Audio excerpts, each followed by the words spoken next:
So welcome to my home garden on my channel. That's what we call the Good Life. It's a really exciting time of year and we're in July and there's lots of things that I'm harvesting at the moment, and I just wanted to take you around my garden and also up the allotment to show you what I'm picking now, and it'd be really great so you can let me know what you're picking at the moment or what you're just about to pick. So if you've not already subscribed to my channel, you know what I'm going to say. If you could please do so, because you'll get lots of helpful hints and tips all throughout the year from my home garden, my allotment, and from time to time my home kitchen. So I'm starting off in my home garden, and the first sort of beetroots that I put out were in my Subpod, and I've been harvesting a few of those. I must admit my beetroots aren't massive at the moment, but I've been pulling them as baby beetroots. I generally, well, I actually never thin mine out. I just pull out the bigger ones and let the smaller ones fill out. In fact, that one's not that baby really. That's actually quite a nice sized one. So there we go. That's a lovely sized beetroot, that is there. So I quite often grow the multicoloured ones, which are far more interesting to grow, and you often don't get things like that in the shops. So it's a really, really fun thing to do. Lots of people don't know what to do with beetroot. I mean, it's really easy just to boil, but you can just peel it and grate it and have it in a salad. You know, you don't have to do really, really fancy things with it. One of my favourite things is just to wash it, peel it and grate it and have it in my salad. But there are lots of exciting recipes out there, even things like chocolate brownies and things like that.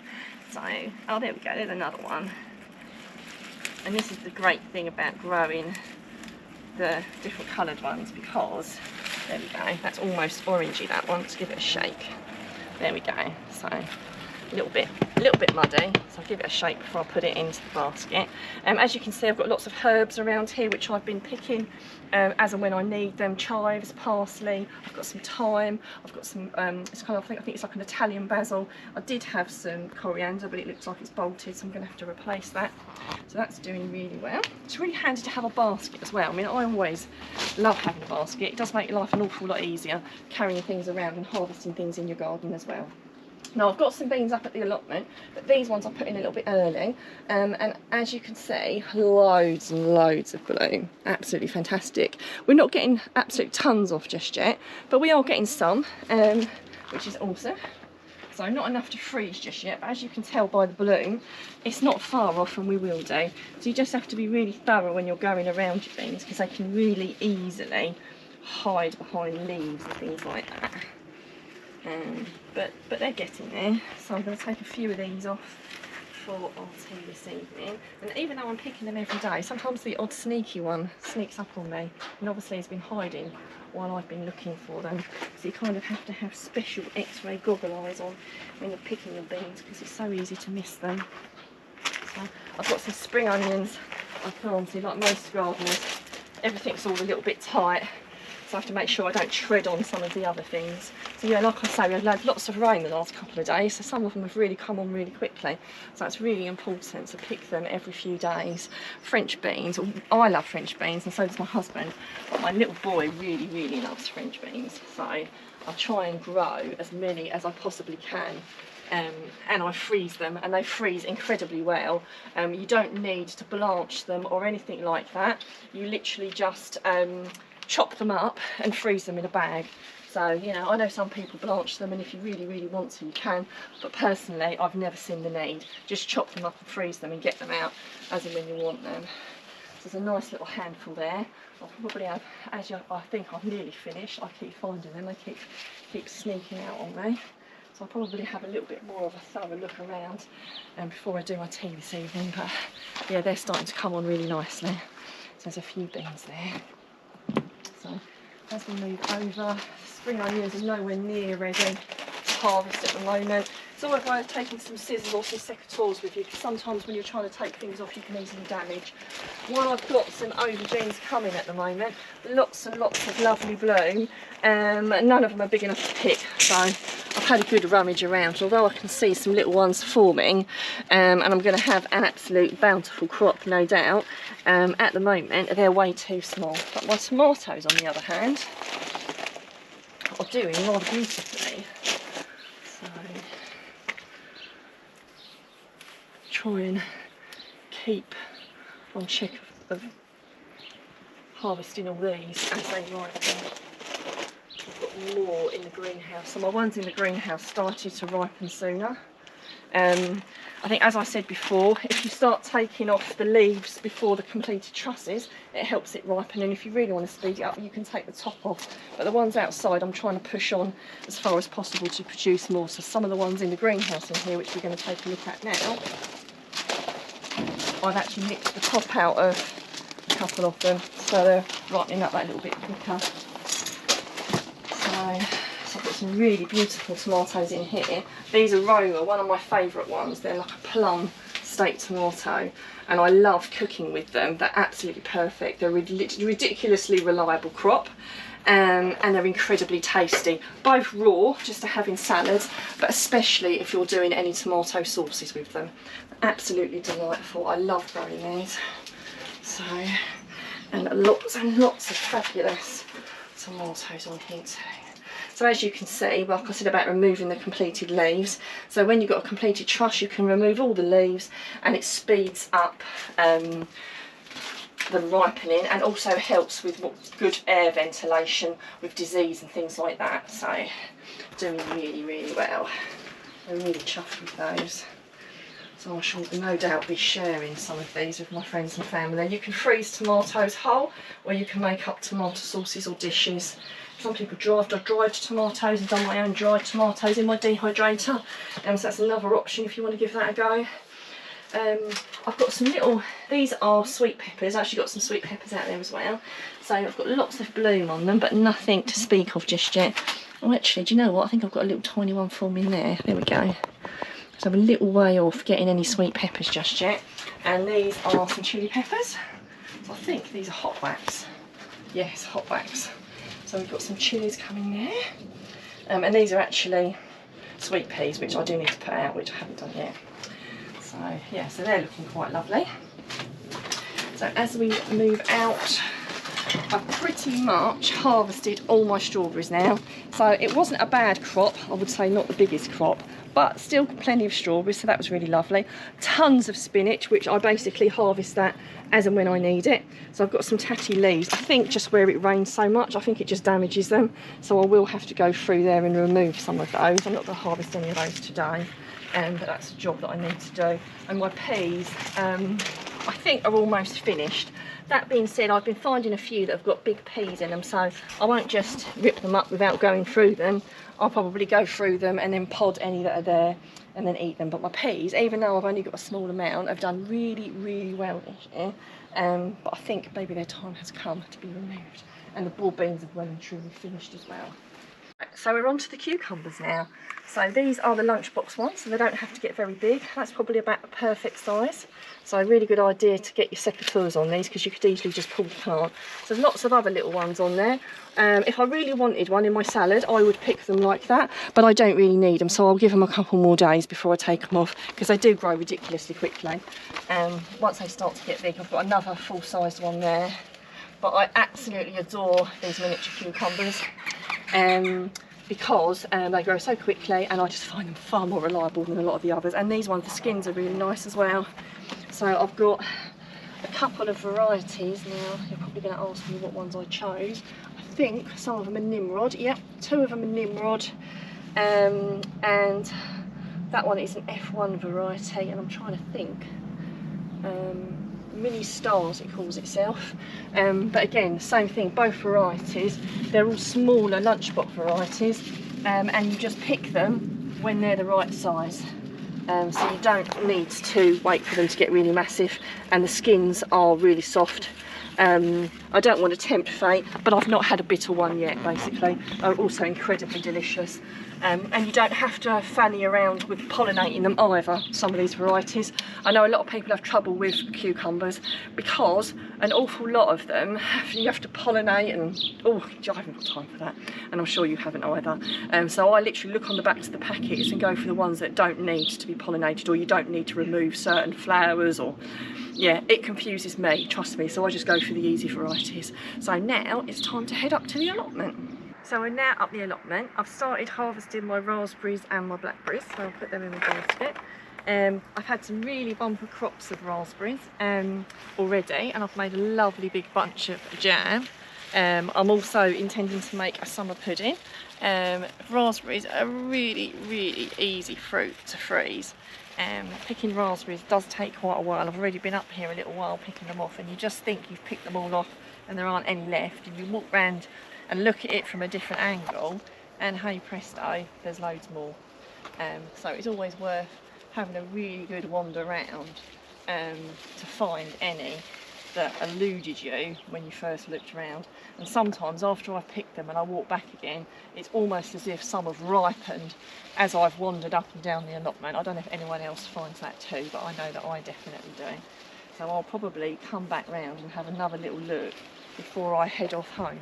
So I've got a nice punnet of a few raspberries in there. Started picking my blackberries, but they're not quite there yet, but they will be absolutely abundant soon.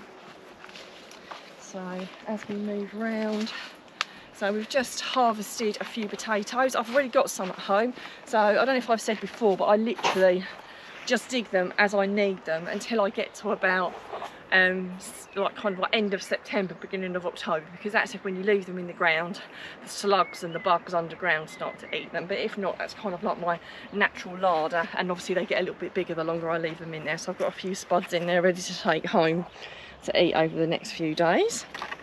So let's just pop my berries in there. Always handy to have containers up the allotment. So my black currants are staying on there because they're not quite ripe enough yet. You want to take a little bit of a look. They are getting there, but not quite there. So not far off, to be fair though. Yeah, you want them to have a little bit of squidge to them. And if I'm honest, not far off at all. So I will have to keep a really good eye on. The thing I do, I'd literally do the taste test. When they feel a bit soft, I taste one. And if they taste a bit softer and nicer on blackcurrant, I leave them on. If they're too sharp, sorry, I take them off. If they're too sharp, I leave them on for a little bit longer. So that won't be long at all, and I'll probably be able to take those off. As you can see, there's the blackberries. We've had a few off, tons and tons on there. Blackberries, I generally don't pull them off until they come off really easily. So they literally just slip off. Otherwise, they're too sharp. These are a really lovely variety. Really big and juicy and really tasty. And absolutely bountiful amounts. It's a thornless variety and they are really awesome. I took the gooseberries off a few days ago, so they've all been washed. I'm going to make a nice crumble with some, and I've made a nice big batch of jam. Not my biggest crop of gooseberries, I've got to say, but still some gooseberries nonetheless. So my beetroots here, I actually could pick a few more of those, but again I'm going to leave them in the ground to get a little bit bigger. I've not looked at my carrots yet, and I think I might just leave them a little bit longer to fill out. But my lettuce, I'm completely harvesting that at the moment. That's really good to go, and if anything, gone a little bit bonkers, I've got to say. So if we move over, I've got more cucumbers here. So that's one thing that I'm not short of, is cucumbers. So again, get the secateurs out and nip them out. These are exactly another small variety. I don't know what variety they are. Let's just call them cucumber variety. They were given to me by a good friend of mine. So, and they are very delicious too. Again, the same type, the little small lunchbox variety, so you pick them when they're small. So, got some lovely statice flowers, obviously not edible, but just for decoration. They're a lovely addition to the allotment, and really nice for cut flowers to take home as well. You can either put them in a vase with water, or you can hang them up and dry them and keep them for some period of time. So I've got some radishes in here. I've got to say, I think I planted these a little bit too close together. Some are filling out, and I have had some little crops of them, and I have been through here, and I have got a few that I can pick. But these are things that you definitely do have to pick frequently, otherwise they get too big and they go to seed. So that's a nice looking one there. You know, and there's nothing wrong with picking radishes a little bit smaller, because one thing you do find is they all come on at once and then they go over.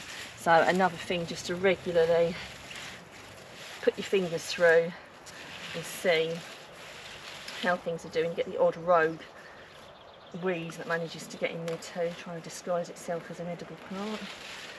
So I'm sure I saw a few more when I was in here earlier, but when you're trying to show people, they just hide from you, a bit like the raspberries. But yeah, there's a few there.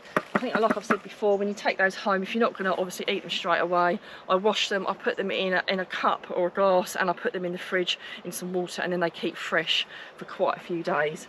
So that's a really good top tip if you didn't know about that. Otherwise, I find that your own radishes, if you don't eat them really quickly, they shrivel up ridiculously quickly, and you don't get to eat them, or you do, and they're not very pleasant. So I've got lots of lovely kale in here. So my double netting system, which I'm sure if anyone follows me knows that I do, because of the white cabbage butterfly and also the white fly that you get on them that just ruins them.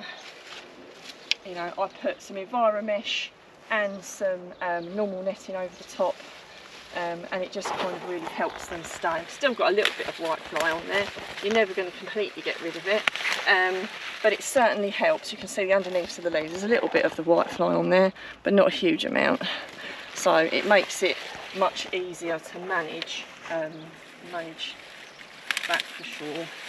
So like I say, you're probably never going to completely obliterate it, but it very much reduces it down and stops the need for any chemical sprays. And I think most people, if we can avoid chemical sprays, we do at all costs. I mean, obviously sometimes it's completely necessary, it's that or lose your crop, but if you can avoid it and do this, and it works really, really well, why wouldn't you? That's the way I look at it.